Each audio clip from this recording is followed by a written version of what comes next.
Gold trusted gold buyers. మీరు తాకట్టు పెట్టిన బంగారాన్ని విడిపించి ఈ రోజు ఉన్న మార్కెట్ ధరకు కొనబడను. అండ్ అంటే యాజ్ ఎ ఉమెన్గా ఒక ఆర్టిస్ట్ అవ్వాలి, లేకపోతే ఒక మంచి యాక్ట్రెస్గా నేమ్ తెచ్చుకోవాలి అంటే మనం కొంతమంది యాక్ట్రెసెస్ని ఇన్స్పిరేషన్గా తీసుకుంటాం. ఎక్స్ప్రెషన్స్లో కానీ, ఆ కామెడీ టైమింగ్ కానీ, ఆ సీరియస్ లుక్స్లో కానీ. అలా మీరు అబ్జర్వ్ చేసే యాక్ట్రెసెస్? నాకు హీరోయిన్ అంటే నయనతార బాగా ఇష్టం. తన క్యారెక్టర్స్ కానీ, తన యాక్టింగ్ కానీ చాలా ఇష్టం. నాకు నయనతారని చూస్తే ఒక ప్రతి హీరోయిన్ కూడా ఇలా ఉండాలని అనిపిస్తుంది. నయనతార గారు సూపర్. అండ్ సారీస్కి వచ్చేసేటప్పటికి మళ్ళీ ఏ కైండ్ ఆఫ్ సారీస్ని మీరు ఎక్కువగా పిక్ చేసుకుంటారు? ఇప్పుడు పట్టు సారీ ఒకటి, కాటన్లో డిఫరెంట్ కాటన్స్ కానీ, అండ్ సింథటిక్స్లో కానీ. నేను కాంచీవరంలో వింటేజ్ కాంచీవరం బాగా పికప్ చేసుకుంటాను. అంటే 120 years బ్యాక్ ఆ బ్యాక్ శారీస్ డిజైన్స్ ఉంటాయి కదా, నాకు అవి చాలా ఇష్టం. చిన్న బార్డర్స్తో పట్టు వింటేజ్ కలెక్షన్స్ చాలా ఇష్టం. కాటన్స్ బాగా ఇష్టం. నాకు శారీ ఏదైనా ఇష్టమే, క్లాత్ బాగుండాలి, కంఫర్ట్గా ఉండాలి, క్వాలిటీగా ఉండాలి, శారీస్ ఏదైనా ఇష్టం. అంతే. స్టోర్కి వచ్చేటప్పుడు చాలా మంది ఆర్టిస్ట్ని మీరు ఇన్వైట్ చేశారు, అండ్ వాళ్ళు ఏ కైండ్ ఆఫ్ సారీస్ని ఎక్కువగా పిక్ చేసుకుంటూ ఉంటారు? నేను ఎవరిని ఇన్వైట్ చేయలేదు ఇంతవరకు.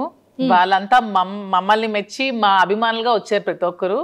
మేమైతే ఒక నిధి అగర్వాల్ని ఓపెనింగ్ పిలిచాం. ఆ ఓపెనింగ్ కూడా పిలిస్తే మేము ఓపెనింగ్కి వెళ్ళామని చాలా మంది అనుకున్నారంట, శ్రీనివాస్ గారు నేను. సో మేమే ఓపెనింగ్ చేస్తే బాగుండేదని అనుకున్నాం తర్వాత. సో మేము ఎవరిని కూడా పిలవలేదు. ప్రతి ఒక్కరు కూడా వాళ్ళ ఓన్ ఇంట్రెస్ట్తోనే మా దగ్గరికి వచ్చారు, మమ్మల్ని అభిమానిస్తూనే వచ్చారు. వాళ్ళు కూడా నా దగ్గర మ్యాక్సిమం వింటేజ్ కాంజీవరం శారీస్ ఎక్కువగా పిక్ చేస్తున్నారు ప్రతి ఒక్కరు కూడా. వింటేజ్ వింటేజ్ అంటే వింటేజ్ లుక్ని ఎందుకు అంత ఎక్కువ లైక్ చేస్తారంటే? ఓల్డ్ ఈజ్ గోల్డ్ కదా ఎప్పుడైనా సరే. అప్పుడు మనం కాసుల పేరు అప్పట్లో ఉండేవి, ఇప్పుడు అందరం కూడా కాసుల పేరు యూజ్ చేస్తున్నాం. సో ఓల్డ్ ఈజ్ ఎప్పుడు కూడా గోల్డ్. ఆ కలెక్షన్స్ ఎప్పుడు కూడా బాగుంటాయి, ఓల్డ్ కలెక్షన్. సూపర్. అండ్ అంటే ప్రాపర్గా మీ డే రొటీన్ ఎలా ఉంటుంది మీ లైఫ్లో? నా డే రొటీన్ శ్రీనివాస్ గారితో మార్నింగ్ నుంచి స్టార్ట్ అవుతుంది, ఎండింగ్ కూడా శ్రీనివాస్ గారితోనే ఎండ్ అవుతుంది. అతను లేకుండా ఒక రోజు కూడా నేను ఉండలేను. మేబీ అందుకే ఏమో బిగ్ బాస్ ఛాన్స్ కూడా వదులుకున్నాను. అతన్ని వదిలి మ్యాక్సిమం ఉండలేను నేను ఒక వన్ డే కూడా. సో ఎవ్రీడే అతనితోనే, అతనికి వండి పెట్టడం నాకు ఇష్టం. సో మార్నింగ్ నుంచి టిఫిన్ కూడా నేనే వండి పెడతాను, లంచ్ కూడా నేనే వండి పెడతాను, డిన్నర్ కూడా దగ్గరుండి నేనే వండి పెడతాను. సో అతను అక్కడికి వెళ్తే అక్కడ ట్రావెల్ చేస్తాం, స్టోర్కి వెళ్తాం. మ్యాక్సిమం నియోజకవర్గంలోనే ఎక్కువ టైం స్పెండ్ చేస్తున్నాం. టెక్కల్లో ఒక 15 days ఉంటున్నాం మంత్లీ. ఇక్కడ ఒక 5 days ఉంటూ ఒక 10 days ట్రావెలింగ్లో ఉంటాం. ఇద్దరికి ట్రావెలింగ్ ఇష్టం బాగా. ఎవ్రీ మంత్ వన్ ప్లేస్ చూడడానికి ఖచ్చితంగా వెళ్తాం.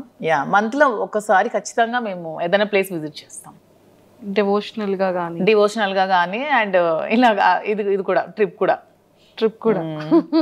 బాగుంది మ్యామ్. అసలు అంటే 30 days బిజీగానే ఉంటారు? 30 days బిజీగానే ఉంటాం. ఈవెన్ వన్ డే కూడా ఖాళీ ఉండదు లైఫ్లో. ఖాళీ ఉంటే నాకు నచ్చదు, అతనికి నచ్చదు. బిజీగా ఉంటేనే ఇష్టం. అండ్ ఈ అప్ అండ్ డౌన్ ట్రావెలింగ్స్కి ఎప్పుడు ఇరిటేటింగ్ అవ్వడం? అస్సలు ఇరిటేటింగ్ ఉండదు. శ్రీనివాస్ గారు అండ్ ఆల్మోస్ట్ అన్ని కూడా కార్లోనే ట్రావెల్ చేస్తారు. మేము వారణాసి వెళ్ళినా కూడా కార్లోనే వెళ్తాం. తనకు అసలు కార్ జర్నీ ఇష్టం, ఫ్లైట్ జర్నీ అస్సలు ఇష్టం ఉండదు. ఆల్మోస్ట్ కార్లో 4-5 days ట్రావెల్ చేస్తూనే ఉంటాం, మధ్యలో ఆగుతూ వెళ్తూ అలాగా. ఆల్మోస్ట్ కార్ జర్నీ చాలా ఇష్టం తనకి. ఓ సూపర్. జర్నీ అక్కడ బోర్గా అనిపించదు, మా జర్నీ అసలు బోర్ అనిపించదు. నాకు ఇంతవరకు అనిపించలేదు ఈ 4 years. సూపర్. అండ్ మ్యామ్ అంటే వెళ్తారు, వర్క్ చేస్తారు, స్టోర్కి వెళ్తారు, వస్తారు, అంటే ఎక్కడ అలసట అనిపించదు? మళ్ళీ కుకింగ్ కానీ ఏం అనిపించదు. మధ్యలో పర్చేస్కి వెళ్తూ ఉంటాం. ఓకే. వీవర్స్ దగ్గరికి వెళ్తాం, శారీస్ వీవింగ్ చేయించుకుంటాం, కలర్ కాంబినేషన్స్ అవన్నీ. శ్రీనివాస్ గారు నేను వీవర్స్ దగ్గరికి వెళ్ళినప్పుడు కూడా నాతో వస్తారు. అంటే ఎందుకు అంత ఎఫెక్షన్ మ్యామ్? అంటే ఏంటో మా ఇద్దరికి జన్మల బంధం ఏదో మిగిలిపోయి మళ్ళీ రుణానుబంధం కలిసేమేమో అనిపిస్తుంది ఇద్దరికి కూడా. అవునా? ఓకే.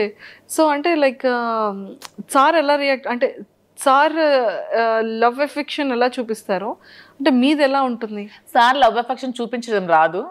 తనకి మనసులో చాలా ప్రేమ ఉన్నా సరే బయటకు అసలు చూపించలేరు. నేను బాగా ఎక్స్ప్రెసివ్, ఎక్కువ ప్రేమ చూపిస్తాను. తనకి లోపల చాలా ప్రేమ ఉంటుంది, కానీ చూపించడం అస్సలు రాదు. ఓకే. అంటే మీకు ఎప్పుడు తెలిసింది ఓకే ఇష్టం ఉంది, ఓకే నేనంటే ఇంత అభిమానం ప్రేమ ఉంది అనేది? ఏదో ఒక సందర్భంలో బయటకు వస్తూ ఉంటుంది కదా, అలా ఉన్న ఏదైనా ఒక సందర్భం? అలా ఏం లేదు. మా స్టోరీ అందరికీ తెలిసిందే. పరిస్థితుల ప్రభావం నుంచి మా ఇద్దరం కలిసి ఉండాల్సి వచ్చింది. కలిసి ఉండిన తర్వాత ఒకరి మీద ఒకరికి ప్రేమ పుట్టి అలా ట్రావెల్ చేస్తూ వచ్చాం.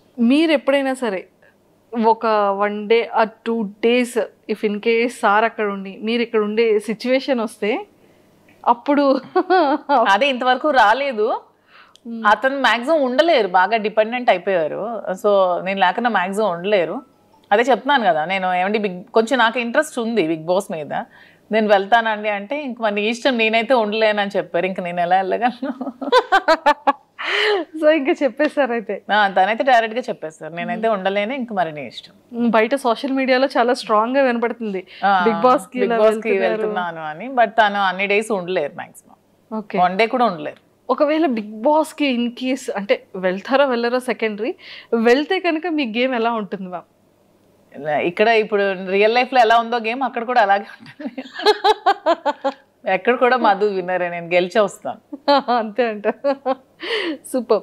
అండ్ మీరు ప్రీవియస్ షోస్ చూసారా బిగ్ బాస్ని? లేదు, ఎప్పుడో జూనియర్ ఎన్టీఆర్ అప్పుడు ఒక షో చూసాను. తర్వాత అంత టైం పాలిటిక్స్ లో ఉండడం వల్ల అంత టైం దొరకలేదు. మేము పాలిటిక్స్ లైఫ్ ఎలా ఉంది? నాకు పొలిటికల్ లైఫ్ చాలా ఇష్టం. ఎందుకంటే శ్రీనివాస్ గారు ఎప్పుడు కూడా నిరంతరం తను ఎక్కువ ప్రజలతో ఉండడం బాగా ఇష్టపడతారు. Morning day routine start day నుంచి ఎండ్ వరకు ఎవ్రీ టైం తను ప్రజలతో ఉండడానికి ఇష్టపడతారు. వాళ్ళతోనే ట్రావెల్ చేస్తారు. ఎవరికైనా కష్టం ఉందంటే అక్కడికి వెళ్ళి హెల్ప్ చేస్తారు. సో అతనితో ఆ లైఫ్ని నాకు చాలా ఇష్టం అనమాట. నాకు కూడా ఇష్టమైన లైఫ్ కాబట్టి అతనితో పాటు ట్రావెల్ చేస్తూ ఉంటాను. అతను చేసిన సేవలన్నీ చూస్తూ ఉంటాను కాబట్టి అతనితో ట్రావెల్ చేయడం నాకు పొలిటికల్గా చాలా ఇష్టం. Okay. And one more thing ఏంటంటే మ్యామ్, ఒకానొక టైంలో చాలా స్ట్రెస్, అంటే ఈ లైఫ్కి బిఫోర్ 4 years బ్యాక్ వెళ్తే అంటే కంప్లీట్గా ఒక గందరగోళం, గొడవలు కానీ ఇష్యూస్ కానీ, అభిమానించే ప్రజల్లో కొంత నెగిటివిటీ ఆ టైంలో రావడం కానీ. కొంత కాదు, చాలా నెగిటివిటీ వచ్చింది. చాలా మంది కొంతమంది అర్థం చేసుకోలేకపోయారు, చాలా నెగిటివ్గా అనుకున్నారు మా ఇద్దరి మీద. తర్వాత అర్థం చేసుకున్నారు. చాలా స్ట్రగుల్స్ ఫేస్ చేసాం ఇద్దరం కూడా. ఎన్నో నిద్రలేని రాత్రులు గడిపాం, చాలా ఏడ్చుకున్నాం, బాధపడ్డాం. అయినా సరే స్ట్రాంగ్గా నిల్చున్నాం. ఈరోజు మాకు ఖచ్చితంగా అందరు ఆదరాభిమానాలు మేము గెలుచుకొని అందరి సపోర్ట్ మాకు వచ్చింది. ఇప్పుడు మేము హ్యాపీగానే ఉన్నాం. సూపర్. అంటే ఆ టైం స్ట్రగుల్ పీరియడ్లో మ్యామ్ ఒకరికొకరు సపోర్ట్ లేకపోతే ఏది ముందుకెళ్ళదు. అసలు ఇద్దరు ఎవరో ఒకరు కాంప్రమైజ్ అయిపోయినా కూడా ఒకరి లైఫ్ ఏదైనా సాక్రిఫైస్ అవ్వాల్సిందే ఆ టైంలో. బట్ ఆ టైంలో మీరు తీసుకునే డెసిషన్స్ ఏంటి? ఆ టైంలో మీరు చాలా స్ట్రాంగ్గా హట్టింగ్ అనిపించిన సిచ్యువేషన్స్ ఏంటి? స్ట్రాంగ్ హట్ ఇదే సోషల్ మీడియాలో చాలా అవమానాలు ఎదుర్కొన్నాను నేను. చాలా కామెంట్స్, అసలు ఎన్ని మాటలు ఒక్కొక్కరు. అసలు వాళ్ళకి ఏం తెలుసు మా ఇద్దరు లైఫ్ కోసం? అసలు వాళ్ళు మాతో ట్రావెల్ చేస్తారా, మా దగ్గర ఉన్నారా? ఏమి తెలియకున్నా, ఏమి చూడకున్నా చాలా కామెంట్స్ చేస్తూ, చాలా మెసేజెస్ ఇన్స్టాగ్రామ్లో, సోషల్ మీడియాలో, యూట్యూబ్లో పెడుతూ చాలా ఇదిగా చేశారు. చాలా బాధ అనిపించేది. మానసికంగా చాలా ఒత్తిడి గురయ్యేదాన్ని నేను. కానీ శ్రీనివాస్ గారు చాలా దగ్గరుండి నాకు చాలా ధైర్యం చెప్పి ఈరోజు నేను ఎంత ధైర్యంగా ఉన్నానంటే అన్నిటికీ శ్రీనివాస్ గారే రీజన్.